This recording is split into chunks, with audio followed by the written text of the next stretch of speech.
ang ginawa ng Ama, makita yan.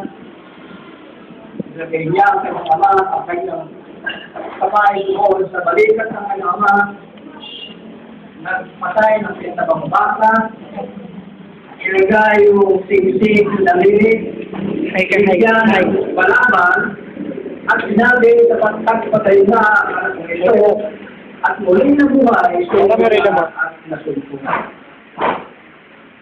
So, brothers and sisters, maaari ang ating mga ginagawa ay walang kabuluhan.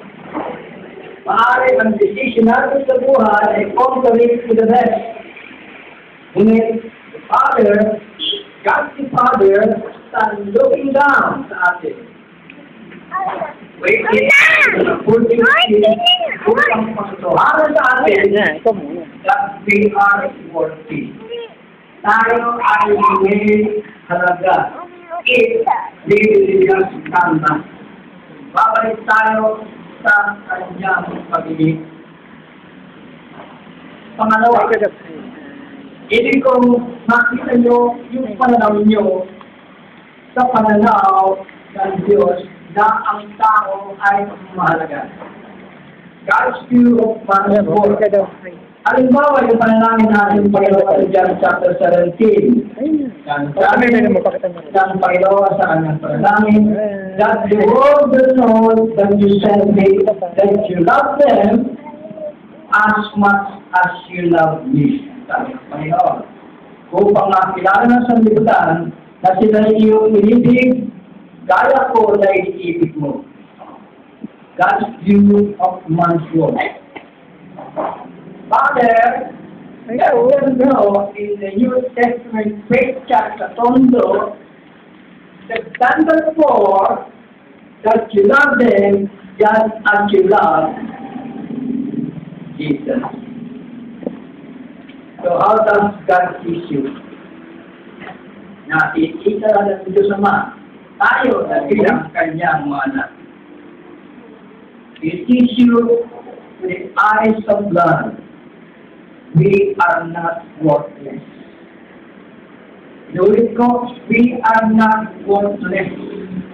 We are somebody na merong pag-asa ngayon or in the future. Tayo ay mahalaga sa Diyos. Even sa panalangin ng ating Panginoon. Tingin. I-ask the Father na malaman natin that He loves us. As He loves us, all to love us. Yan ang panalangin ng Panginoon. Yan talaga. At doon sa kanyang Sermon on the Mount, sa Matthew chapter 6:26, yung the great Sermon on the Mount, ang sabi ng Panginoon, look at the birds of the air. Are you not more important than they? Tignan nyo yung mga ibon sa iyong kapawid. Di ba mas mahalaga kayo kaysa sa mga ibon? Hindi lamang sa kanyang panalangin na nakita natin ang ating kahalagahan. Ngunit sinabi niya, mula doon sa mundo, ang araw na yun, na tinatanong tayo. Tignan natin, o tignan nyo yung kalikasan. Kung tignan nyo yung ibon, doon sa ikuwis, at malaman nila ang Diyos na nagpapakain sa inyo, kanila, hidden say sa atin, mga puso ay nagbayo ng Diyos. Di ba mas mahalaga kayo kaysa doon sa kanila? Yan ang ipinit ng Diyos tungkol sa atin.